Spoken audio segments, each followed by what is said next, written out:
What's up, everyone? This is the RiizeUp Popup Podcast. The RiizeUp Popup Podcast. The RiizeUp Popup Podcast. The RiizeUp Popup Podcast. The RiizeUp Popup Podcast. Where life pops up and so do we. My name is Sean, and today we are talking to the HipHopMD Maynard Okereke. That's right. I said it right? Yes. All right. You know me long enough now. We got to get this in. Where a world star meets Bill Nye. Okay, wrap your head around that. Mm-hmm. Welcome, brother. Hey, thanks for having me, man. Yeah, man. Thank you for coming. Space, man. Thank you. Look at us. Look at us where we're at now. I know, from where we started to humble beginnings. Yeah. Very, very humble beginnings. So for context, everyone, I met Maynard in a casting director workshop, which is basically, what year was that? 2014, 2015, something like that? Yeah. It was like when I first moved. Yeah, so because I came out to LA 2012, so right around there, probably 2013, 2014. Yeah, and we literally just started talking at the workshop. Basically, a workshop is where you pay a casting director to perform a scene. It's kind of pay to play, let's just call it what it is. Call a spade a spade. And yeah, we've been friends since, and I'm super glad that we have. It's been one of the most rewarding, long-standing friendships that we've had in LA, man. Yeah, because that doesn't happen often, guys. You got to cherish long relationships out here. Absolutely. Because you meet a lot of people, but you don't connect with a lot of people. Damn. And so when you find people that you connect with, you really rock with them. And the fact that we've been out here over 10 years, that's a testament too. Because a lot of people don't make it 2, 3, 4 years. It's like NFL teams out here. It's like NFL careers. NFL flame out. Normal NFL careers, 3, 4 years, 3, 4 years like that. Yeah. And when you get people that are in the league for 10 plus years, that's a testament to your skill set. So, it is. Yeah, it is. We're still out here rocking. We still are out here rocking, surviving, and growing every day, learning every day. Yeah. So now, for the folks who don't know you, give me the 3-minute origin story. The 3-minute origin story. Yeah. Ooh, can I say this in 3 minutes? Yeah. Yeah. Let me see how I can compile everything. So I grew up a science nerd, if you couldn't tell, the NASA apparel. I got a degree in civil environmental engineering from the University of Washington. But along with being a science nerd, I was always into music, entertainment. As a hip-hop artist, performing all through elementary school, high school, music was a passion of mine. I love being on stage, love being in front of people and rocking the mic. That was my thing. Old school hip-hop head into, rap battles and all sorts of things, right? A whole history on that we could get into. And graduated my degree in engineering, worked as an engineer for a while, did a whole 180. Came out here to LA, where we met to pursue some opportunities in entertainment and acting. And during that, I always want to find a way to be able to give back and be able to let my science side shine, because I always felt in one lane I couldn't be my authentic self. On the science side, working as an engineer, I kind of had to hide my love for entertainment and music and art. And then on the other side too, I kind of had to hide my love for science and education and knowledge, right? And we were doing a whole bunch of sketch comedy stuff out here. Yeah. And my hip hop science platform actually started out as a sketch comedy skit. I wanted to play this character that was authentic to who I was, right? Who was this science, who was this hip hop artist, entertainer who loved science, who would drop random science facts in inappropriate situations. That was who I was. People always how do you know this information? How do you know all that? And so I ran off with this character, the HipHopMD, and I started breaking down random, songs and other pop culture references from a scientific perspective. And it snowballed into this whole educational platform, which it is right now, where I use music, entertainment, and comedy as tools to help educate on a wide variety of science topics. And so that's what I do now in my hip hop science platform, really with the goal of encouraging more minority and youth involvement into the STEM fields, science, technology, engineering, and math. And hopefully with the goal of getting more people that look like us involved in science and showcasing a love and passion for science and communicating that to the masses. So, yeah. That was great, man. That was such a great description. I love that you are doing something that is entertaining and going against the grain of anti-intellectualism, which is the age that I feel like we live in. Like I don't know how we got here, and that might be a hot take, but that's how I feel. And for you to be making it cool to learn, I think that's like that. And I've told you this before in private. Yeah. But I want to give you your flowers out, whoever sees this. I don't know who's going to see it. It might be seen by one person. It might be seen by 1,000. I don't know. But I think it's super cool that you are, number one, putting your talents to use, and number two, putting your talents to use to something that can benefit society, as a whole. And I think that's dope. So appreciate you, man. Of course, man. We got to give our flowers to people. Get teary-eyed. No, we got to give our flowers to people while they're here, because a lot of times it's like, when it's too late. I should have done this. I should have said that. No, man. We have to give our flowers to people while they're here and in front of us. No, I appreciate that. Appreciate that, man. Of course. And no, I think we've had a lot of candid conversations, and one quote that I always live by is, when you find your passion, it becomes your purpose, and you can no longer be passive. Ooh. And I think, we've had a lot of discussions about, just the ups and downs of being out in Los Angeles, right? And pursuing your career and pursuing your goals and things you want to accomplish. And really at the core of it all comes down to passion. We even talked about, the testament of us being here for 10 plus years. You don't stay somewhere and continue to go after and continue to kind of be in this hustle unless you're passionate about something, unless you really love what you're doing, And for me, I always walk in purpose and always walk with a passion. Everything that I put my energy and my time into, it has to be fruitful, and not just for benefiting me financially, but it has to also be beneficial for, the future, and I always kind of think about, who am I uplifting? Who am I serving? And so anything that I do, anything that I put out has to come with the purpose of, who is this going to benefit outside of me? And for this, science platform, it's like advancing, like we said, knowledge and education, being able to inspire more minority and youth involvement, being able to uplift the next generation, the future workforce, and spread a knowledge and a love for science. And once I found and identified that purpose, for me, the doors just opened up. And for me, I think that's why things have been able to be fruitful with the work that I'm doing now, is because I have a direction, a focus with what I want to accomplish. Yeah, it's very apparent in like all the stuff that you put out. And that's why, like, when I see it, I'm like, man, like, because I'll watch it and I'll be like, I would have never thought about it like that, because you make it so digestible. Because a lot of times, and I see this because through my production company, I'm working a lot with schools, and I think the problem that they have is making all of these concepts digestible. And that's something I think you thrive at by combining, like, at least with hip hop science, like taking hip hop and science and like merging those together, and then doing it in such a short, like, 1 minute or 3 minutes or whatever it is that you do. And I think that's dope. And I think that more institutions should take note of that, which they are now. Yeah, because now, like, you're touring. Like, tell me, because I'll see you, like, we'll have our check-ins, but like, tell me how that all started from when. Walk me through, like, you deciding and starting to make your own stuff, your own content, and where that's led you now. Yeah.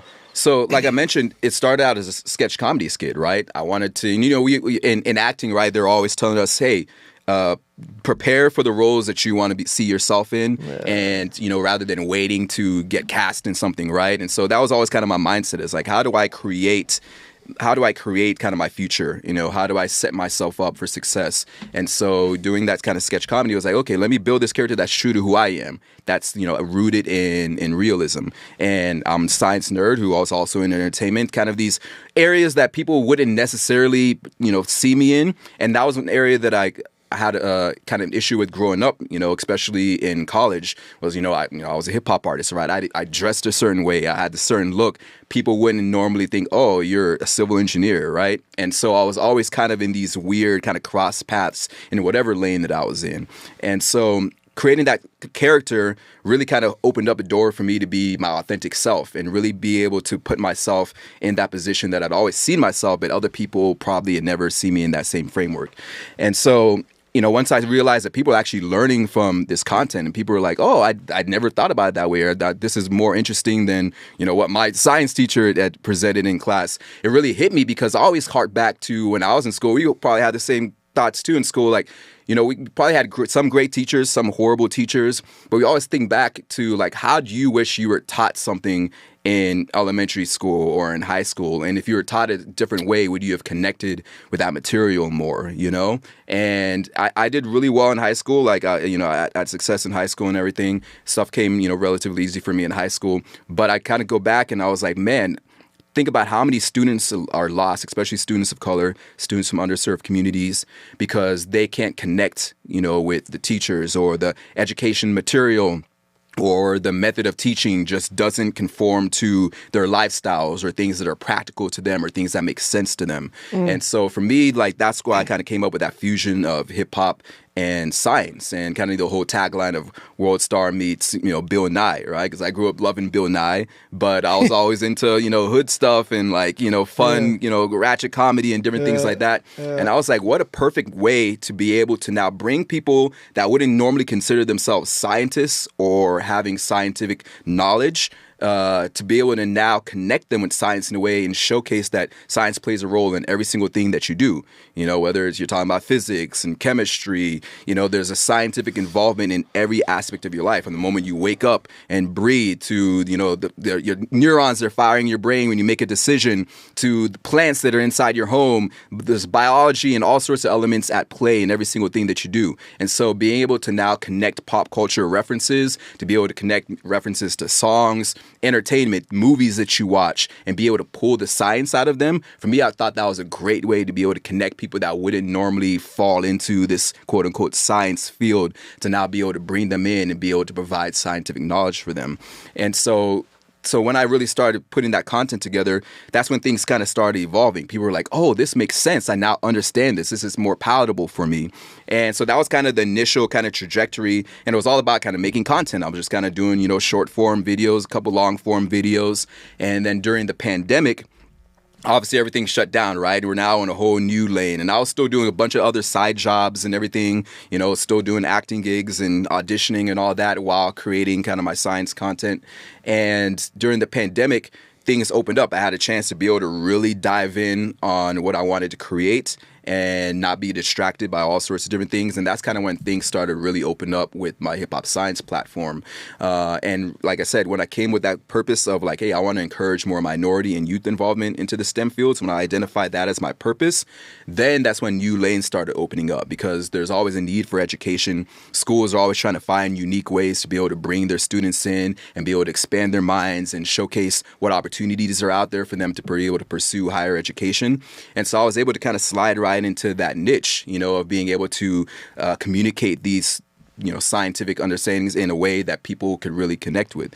And so that opened the doors for doing, you know, virtual presentations, meeting with schools. And I just kind of leveraged a lot of my networks and relationships that I had, and a lot of the content that people were now sharing and was kind of, you know, blowing up and going viral, to now being able to have opportunities to go to schools and present, meet with educators, talk with educators. And so what started out as me just doing digital content expanded into in-person opportunities, doing workshops, doing science experiments with students, doing a lot of keynote presentations for K through 12 students, for educators, for corporations, because like I said, I talk a lot about diversity in STEM. How do we now create a pipeline for the new workforce to now elevate into leadership positions and all these different aspects? It really opened up so many different doors for me to be able to present myself as an authoritative figure, of having this understanding of the importance of all of these topics, but now be able to present it to the masses in a unique way that hadn't been done before. Yeah, and like I said, in a digestible way. Mm-hmm. So, you know, all you corporations out there, the price just went up. No.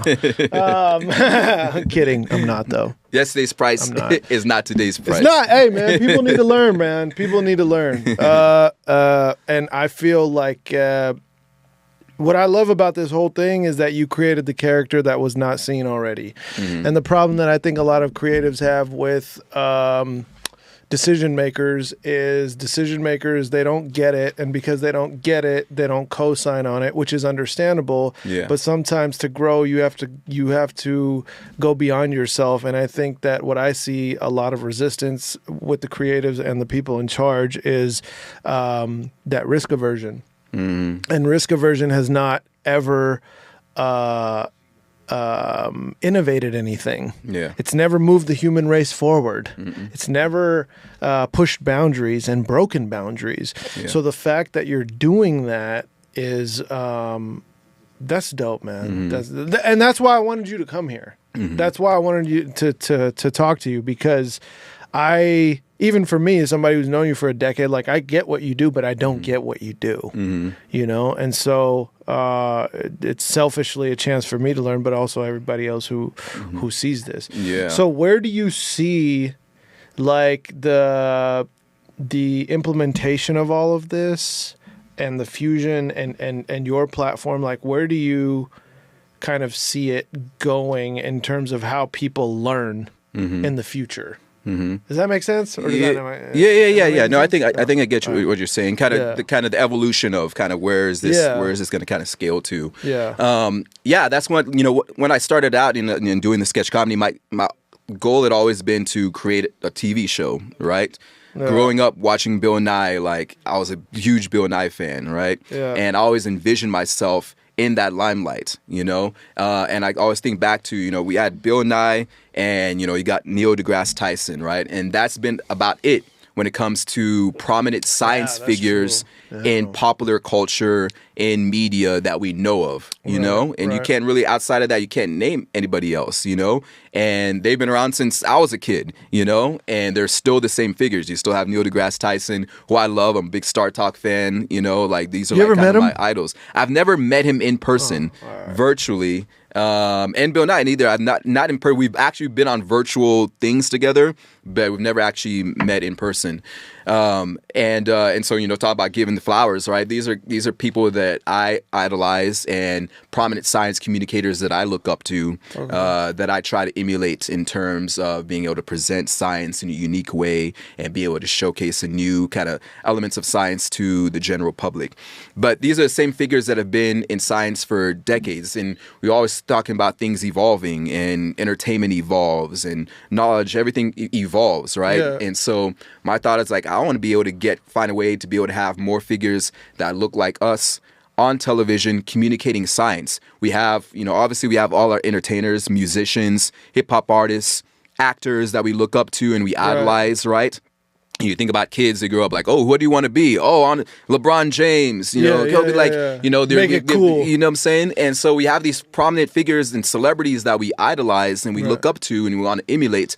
My goal is I want scientists to be looked at in that same breath, because the work that scientists are doing out here is absolutely incredible. The innovations that we're making, things that were changing the trajectory of our future, you know, cures for all sorts of diseases. When you think about space technology and, you know, biology and things that we're actually creating that are helping support humanity in the future are absolutely unbelievable, right? And I want especially our youth to grow up and see these prominent figures that are doing this amazing work and be like, I want to be able to be that. That's what I want to see.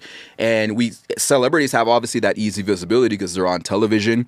And so my thought is, like, how do we find ways to be able to get scientists in that same format? Yeah. So my idea was, like, I want to be able to create a show. You know, I want to kind of, you know, I would love to be that, you know, if I was ever looked at or had the opportunity to be looked at as that new Bill Nye. And, you know, some people do, I always take pleasure in that feedback and that commentary when people are like, oh, you're like Bill Nye. And I'm like, I appreciate that, you know what I'm saying? Because those are heroes that I look up to. But my kind of goal with this platform is, like, if I could be able to find ways to be able to bring this to the masses, whether it's in a television show, you know, really, you know, prominent scale, but even more so than that, how do we now be able to bring this into schools? How do we find a way to be able to bring this into educational platforms? You know, obviously I have my entrepreneurial background in creating, you know, products and other things like that. Like, I would love to be able to create a science product that can live outside of me, you know, whether that's a tool or a kit, something that, you know, that can be passed on for generations, that schools could utilize, can fuse into their educational curriculums and all sorts of different things. I see the kind of the hip hop science platform as being something that could be infused in all sorts of programming that could support our youth and support education and kind of the spread of knowledge in all sorts of different categories and different fields. And so that's kind of my focus in what I want to create with this platform. And that's why obviously doing things like the speaking engagements, obviously the creating the content puts me in that limelight,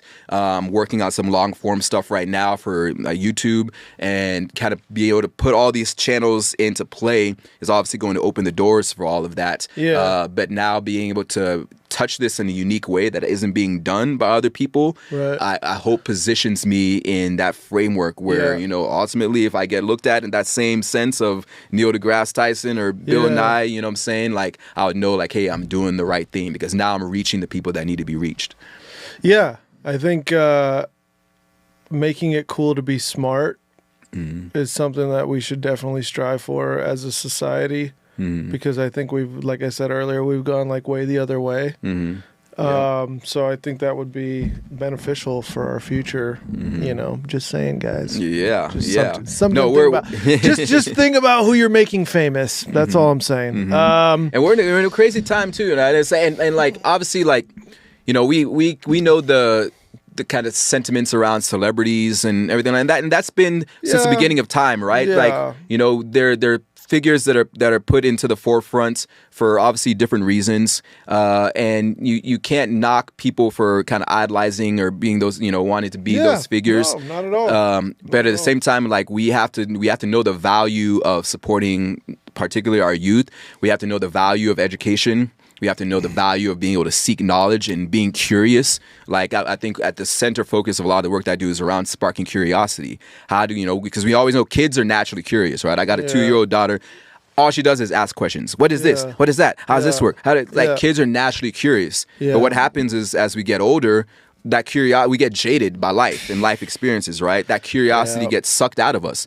We stop. It does, right? It gets beaten out of us. It gets beaten out of us. Life is like, here, hold my beer. We stop asking questions. We stop being inquisitive. We stop wanting to know why. We just either accept things as they are, and we just kind of get complacent with our knowledge or where we're at, right? And so even as adults, we have to find ways to stimulate curiosity. We have to find ways to stimulate new ideas, new frame of thinking. You know, that's why obviously podcasts that are like we're doing right now, to be able to have conversations with people and learn from people. And we talked about this earlier, like the good podcasts, the ones you walk away like, oh, I felt inspired, or I walked away, I learned something, I feel more informed. You know what I'm saying? Like we should have that pursuit in all aspects of life. And so really that's at the center of it is how do we continue to spark curiosity in not just youth, but how do we now implement that in all aspects of our life for us, even as adults, to continue to ask questions and think about things in a different way. And we can do that when we start fusing these worlds of entertainment and pop culture, because these are aspects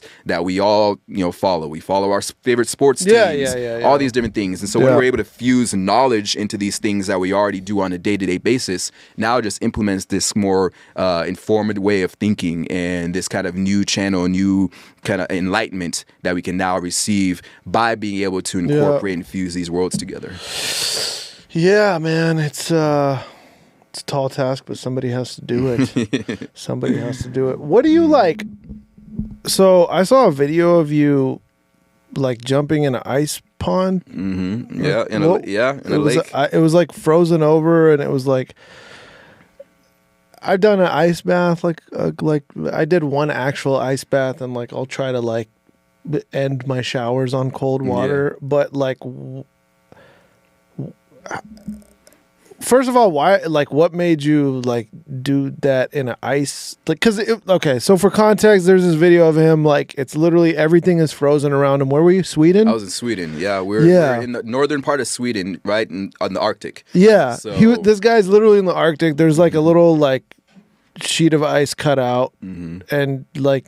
How cold was it outside? Yeah, temperatures out there were probably we're close to like 15 degrees Fahrenheit.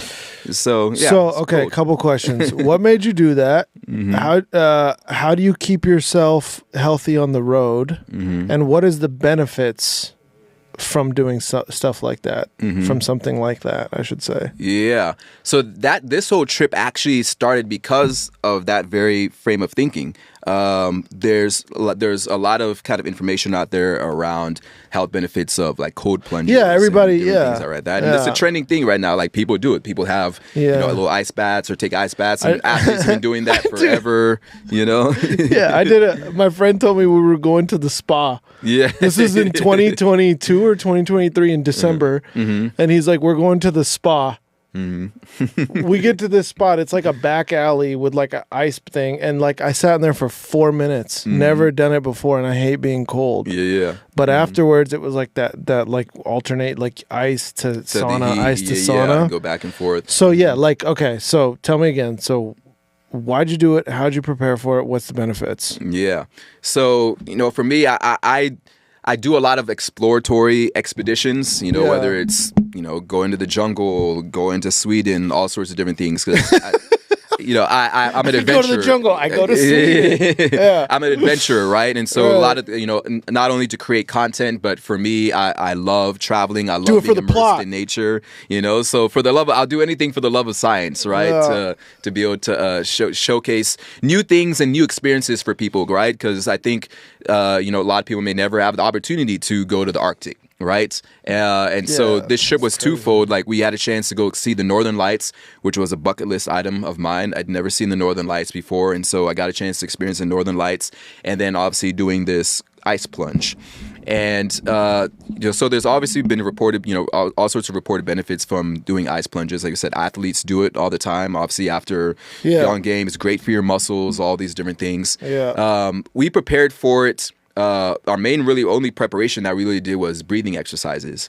Okay. We kind of learned how to channel our breathing, because when there's a mammalian dive reflex, which is kind of, Whoa.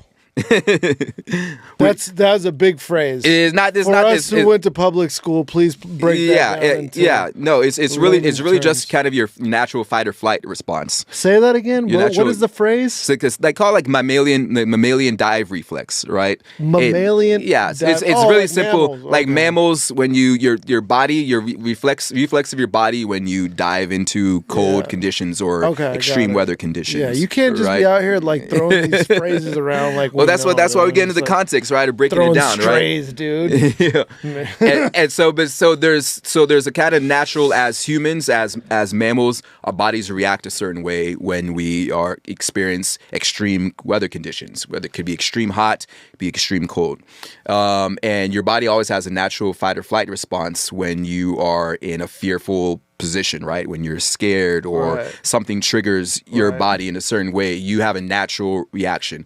And kind of our natural reaction when you get into frigid cold waters is to get out of said frigid cold waters, right? Like that's your natural response. And your body protects itself in a number of different ways to be able to maintain the necessary conditions for your body to survive, right? So your heart rate increases, because your body wants to be able to get enough, oxygen to your heart to be able to continue breathing. So your heart rate increases, your muscles start to contract, your nerves, all these different things, because your body's trying to protect your heart. It's like, I need to survive at all costs, right?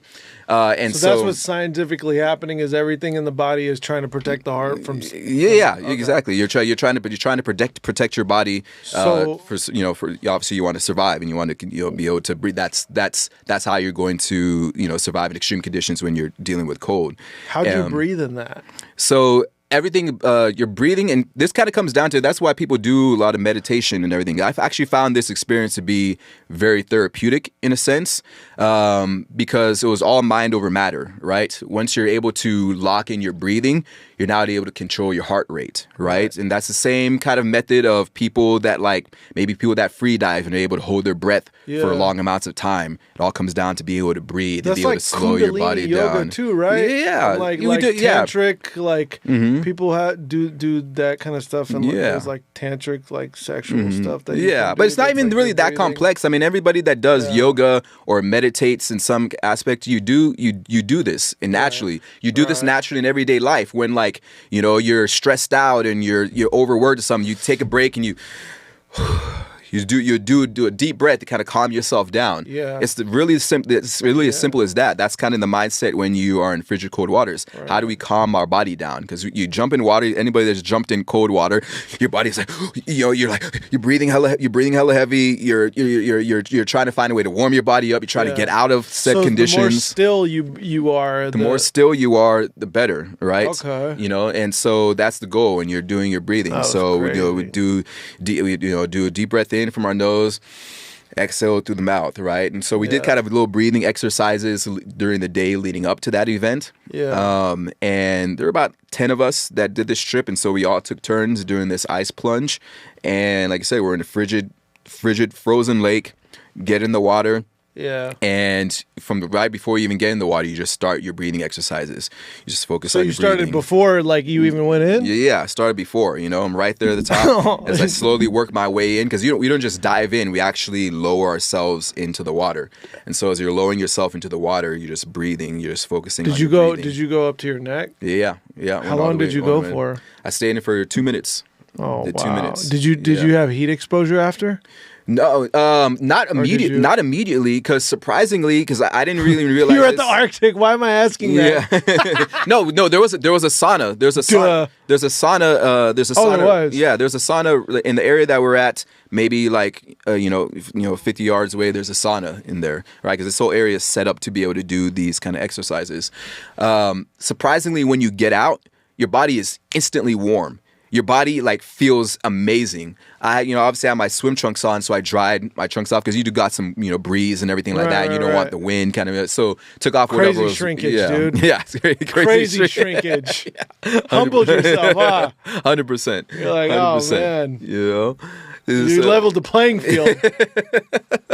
That was the least of my worries at that point. I'm like, how do I stay warm and not, die out here? It's all good. Everybody needs to be humbled somehow. Hey, that was my moment. That was my moment. I'll accept it. I'll accept it. That was my moment. Got it. But you get out, your body feels great. You dry yourself off. I changed into sweats and a t-shirt. And I chilled. I was good. You were in a t-shirt outside? Yeah, I was in t-shirt. I had t-shirts and I had my fleece pants on and my boots because my feet were free. I couldn't feel my feet. That was the one thing I was struggling. I could not feel my feet, so I had my feet in my boots. But I was the third or fourth person to go in. There were about 10 of us, and I sat outside there and I cheered everybody else that went in and did their cycle before all of us finished, and then we went into the sauna. So it wasn't even an immediate thing where I got in as soon as I got out, I got to get into the sauna. As soon as you get out, your body's naturally warm because you went from an extremely cold condition to now you're outside of this water. Your body is like, this is amazing. It feels great. I don't know if it's, I forgot where I heard it, but I heard if you give yourself 11 minutes of cold exposure every month, it helps decrease the chances of 11 minutes cumulative in a week decreases your chances at anxiety, depression, the mental conditions or whatever. I think I heard it on the Huberman podcast, I want to say, but I don't recall exactly where. So that's why how I mentioned I try to do the cold at the end of the shower. Yeah. I get 30 seconds or a minute. There was a period of time where I was only taking cold showers for 2 months. And it definitely helped regulate my mood more and just have more of that meditative calm. But and a lot of people, and that's a lot of reported event benefits obviously, and there's still a lot of science out there that has been proven about physically what's actually happening, and so it's at this stage it's still very individual to people, and obviously there are a lot of other outlying health conditions of people that probably wouldn't feel the same benefits for whatever reason. I could say just individually from doing that experience, muscle relief, absolutely great benefit. When you think about stress and just being in kind of this meditative moments, because meditation is a therapy for a lot of people, and I found this experience to be incredibly meditative. Yeah, it was a chance for me to kind of dial in, channel my thoughts, refocus kind of my energy, And I know for me, like those are things that I value, that I try to incorporate in my day-to-day life, Right. And so for those type of aspects, if those are things that are beneficial to you, for sure, that can be an aspect that can help you when you talk about stress relief and be able to calm anxiety and nerves and all these different things. Because like I said, it all comes down to breathing, being able to control your body. And those are aspects that, are definitely scientifically proven to be able to help with anxiety, which is channeling your breath, Right. focusing in, and all these different things. As far as like the cold therapy goes, yes, there's, I'm not here to claim the actual science benefits of it, because there's still a lot of studies still be done. Yeah. But obviously individual benefits that people will receive and gain from it, that are helpful for you. Like I always say, those things work for you, then absolutely do it, And so for me, I find it to be incredibly meditative and therapeutic in that aspect of being able to calm my body, being able to, know that I can do it, right? Being the fact to just simply can, as a black man in the Arctic, like that's the last place anybody would probably expect me to be in water, right? That's exactly, hey, you said it, not me. That was half the comments that I got was like, what are we doing? Yeah. That we're taking your black card, all these things. Those are the type of comments I was getting, Which I get, you know what I'm saying? Like, catching strays. Catching strays. And so for me, like, I'm always about challenging myself and putting myself in situations that people probably not, suspect that I would do something like that, And so for me, being able to kind of overcome and being able to know that I can actually put myself into that mindset of being able to do that. Like for me, that was a benefit in itself, Right, bro. And so you're creating the IP, man, for future generations. Black Aquaman, like black man in the Arctic. Watch, they're gonna make a movie about that one day. Disney or somebody. Yeah, and he's gonna be a scientist. Yes, he's gonna be a scientist. Yeah. Man, that's cool, man. I've never, like, science was never my strong suit. Because Miss Cohen gave me a D- in earth science when I was in high school, so that totally just killed that dream. But see, that right there is a frame of thinking that kills so many people when they talk about science. Well, it's like, right? you make us feel dumb, like if we're like doing, like I remember like getting, not understanding something. And I'm not saying like I've had great teachers, like you said. But like it's just like if you chastise people for not understanding, is that how you say the word? Did I say it right? Yeah, is that how you pronounce it? Did I say that correctly? You said that Christian? Did I? Chastise. Yeah. Okay. And I think a lot of people, especially with concepts in school, if they don't understand it, as opposed to having like a softer landing or a more digestible way of giving us that information, you're just like, oh man, dumbass, like get out of here, like, so yeah. I don't know where I was going. Yeah, and that's one of the things I try to put to rest and really enlighten people of when it comes to education. And that's why I educate in the way that I do, of being able to kind of merge these worlds, because when we're just taught these principles in a school aspect, we're just given material and we're said, hey, memorize this, and then we're graded on the scale of like, oh, how well did you absorb this material, rather than how do we actually assess that somebody actually connected with this? Because you say, oh, I was never really good at science because my teacher gave me this grade that said that I wasn't good at science. Well, I just didn't understand. But you didn't understand it because it wasn't presented to you in a way that made sense to you, that was palatable for you, and that's going to be different for everybody, And so I think that's one of the important aspects for educators especially, is to be able to find a way to be able to, one, connect with their students and present material in a way that feels like, oh, I understand this. You know what I'm saying? Like, you think about the things that you're passionate about. You're passionate about, movies. You're passionate about, culture and travel and all these different things, right? If you're able to incorporate scientific elements into these things that make sense to you, that you already understand, right? Then it starts to evolve your thinking, and oh, I can actually do that. Or I've been doing this already all this time. I've already been a scientist here and I didn't even realize it. Those are the ways that we're able to bring knowledge into a classroom, is to be able to connect students in a way that they know, oh, I already do this. And now you're just bringing it to light. You're just bringing it to the forefront.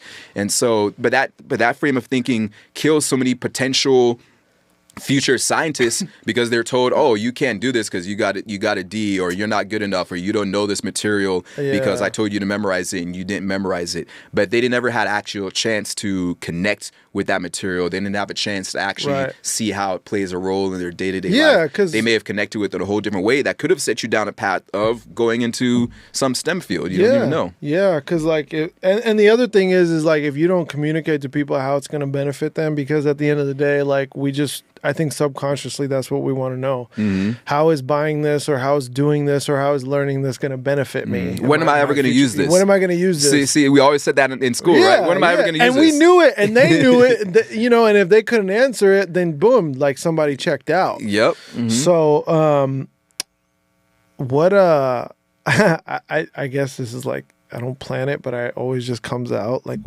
what is your most unpopular opinion about, I mean, I guess in regards to what you do? Mm-hmm. Most unpopular opinion. Yeah. I mean, I guess I could say this from a science perspective. I mean, I could drop out lots of different unpopular opinions. Just from a science perspective, that I think I've had that just because I've done a lot of like workshops and stuff around this, and the sentiments are usually pretty skewed to one side. I would say the deep sea is more interesting than deep space. Oh, I did not see that coming. Deep sea is more interesting. Doesn't the deep sea have undiscovered species still to this day? Oh yeah, there was just a report we just categorized about 800 new species of animals in the ocean. Just this happening all the time, you know. I mean, not even just deep sea, but just here on Earth in general. But like, because I always have a fun kind of workshop that I do with youth, and because I do a lot of stuff, obviously on the space exploration side. And this may come weird because I got a year with the NASA jacket talking about deep space. Deep sea is more interesting than deep space. Done with the NASA jacket. But and they actually, there's a lot more commonalities between deep sea and deep space than we probably ever think of. But I always kind of present this as an interesting thought concept to, especially when I do workshops with students. I was like, if you had a choice to go to the deep sea or deep space, where would you go? And the majority of people always say go to space, right? And again, everybody, you know, we want to be astronauts and explore, and there's something fascinating about the unknown. Yeah. But I think that's because we come from a mindset of, we think there's lots of things we just don't know about space, and we know everything there is to, you know here on Earth. But we think about all the oceans, and, you know, right now there's 70% of our oceans that still have yet to be mapped. You know, there's areas of our oceans that are completely unexplored. We're identifying new species all the time. And the ocean's right here in our backyard. You know what I'm saying? Like, it's literally right here in our backyard. We could go to the ocean anytime that we want. Space takes a lot of work to get to space, right? And to get humans to space, even more work, right? Yeah. And so for me, like, people always talk about, what's your favorite planet? Like, Earth is my favorite planet. Earth is my favorite planet because everything that we know about life and what you biologically exists, we know of it right here on Earth, right? Like, we have it right here, and it's benefiting us every single day. And so I would love, obviously there's a lot of physical reasons of why exploring the deep sea is very difficult. It is incredibly difficult to explore the deep sea. But I think it's so much more interesting to come up with advancements of being able to explore the deep sea and think about the things that we can find, you know, and the benefits that we could gain from exploration in deep sea. To me, I find it a lot more fascinating than actual space travel. Don't get me wrong. I going to space is a bucket list item of mine. Knock on wood, I'm going to make it to space in my lifetime. But the deep sea is right here in our backyard, and it holds so many elements that are beneficial for us here on as far as our life goes here on Earth, that I want to know more of. So, deep sea, ocean exploration all day. Let's do it. Dang, bro. I think I'd have to pass on both. I still haven't even been to the deep south. I need to go there first. Work our way up. You know what I mean? Depending on where you go, that could just as that could be just as exploratory, right? You're like, oh damn, that exists here. I've never seen that before. What you doing here, boy? Yeah. Oh God, I should have gone to the deep sea. Yeah, man. I think I'm good with everything like here on Earth. I have no after I saw the submarine, you know, whatever the billionaire that tried to go. Oh, that thing yeah. just imploded. Did I ever tell you my story about? Did I ever tell you my story about that? About the Titanic submersible? No. So I was No, actually you did supposed. not, Maynard. I was actually supposed to go on an expedition on that submersible. A couple years ago, they had reached out to me on my platform. And they wanted to bring a science communicator on board to share the science of what they were doing, the research that was going on that submersible. And so they'd emailed me. We had a whole Zoom meeting, met with some of their team, talked about some things that we could explore because they wanted to share the science publicly. They wanted to kind of create some social content to be able to showcase the work that they were doing. And so we had initial conversations. I wasn't going to go on that specific trip that obviously perished, but I was supposed to go on one of their voyages because they had done many dives before that. And so I was in communications back and forth with them. It never materialized because one, I wanted to have a chance to go to their facilities to kind of, obviously meet with their team and, figure out the logistics, figure out, how the submersible worked, kind of get a chance to be able to talk with engineers and everything like that, do my due diligence, obviously. But I think timing wise, and then some funding wise and some things that they were going on their end, it just never materialized. But yeah, they had reached out to me for a chance to go on there and I was very interested. Obviously I was going to do my due diligence to, figure out, obviously how it functioned and everything like that. But yeah, so, when that submersible failed, I was actually out at sea on a 10-day cruise with this exploration vessel, the EV Nautilus, and I was out there with a lot of engineers and pilots that had worked with people on that team and kind of knew what had happened before kind of everybody else knew what happened because everybody started telling stories of how they had cut corners when it came to engineering and design and all sorts of things and fired people who kind of had things to say about how they were going about doing stuff, all the shady things that were going on. So I got all kind of this background information from other experts that had collaborated or worked with people in that organization. So yeah, it was a whole thing. And I told people the same story. I was like, oh, I was supposed to actually, talking about going on a trip with her. So kind of full circle. Yeah, it was pretty maybe crazy just sit that experience. one out, bro. Maybe as your friend, I will veto that, and I think a lot of your loved ones will do the same. Space seems like but sometimes isn't there a ship that's stuck in space right now? No, they're not stuck in space. That's been a big story that's been going on for the past almost a year now. They're not stuck in space. They've always had a way to come home. Okay. They just don't like their husbands and wives. They're supposed to only go for, I believe it was a 10-day mission, and the craft that they were supposed to go back on, which was a Boeing product, had kind of an engineering issue, and so they couldn't go back on that craft. That craft came back, but they didn't want to put the astronauts on there if they didn't know what was wrong with it, and so they returned that craft back and made it back safely. But space is all about we don't take risks, especially when it comes to our astronauts. Right. And so the plan had always been, and we're sending ships up there all the time. At any moment, there's something, a payload, anything going up in space that can be able to bring the astronauts back. The team decided to keep them on there to continue to do some other science and other research work. So they've been working up there, doing their research, doing all sorts of other projects for NASA. They've always had an opportunity to come back. There's always been a vessel to be able to take them back. Just timing wise, it just wasn't the time. They were able to find other tasks for them to do, and so they've stayed up there longer than they planned. But they have all the resources that they need. They have food. They have obviously shelter. They've never been stranded or abandoned. Okay. There's other astronauts that are up there with them. Like they've been perfectly fine this whole time. There's been this running dialogue that they've been stranded in space. But I believe, if I'm correct, they're actually on their way back or coming back within a day or two, like of this as we're speaking right now. So yeah, they're good. Well, I hope that paycheck has a lot of overtime on it. Damn. I'd be collecting. I mean, I don't know what's going on. I'm glad you cleared that up because there's just so much going on in the aviation world. I mean, I thought astronauts were stuck in space. Southwest is charging for check bags now. I don't know what's going on, man. I know, right? That's crazy. That was your one benefit, Southwest. that, was your man? one benefit. Bags fly for free. You know? Yeah. So, but they're doing away with the sign with the free seating, which I don't have a problem with because I always hated the fact that you could just sit anywhere. I need to know my that should be your unpopular opinion. Oh, maybe that could be. I have, like I said, I have lots of them, but like that'd be my. I need to know my seat.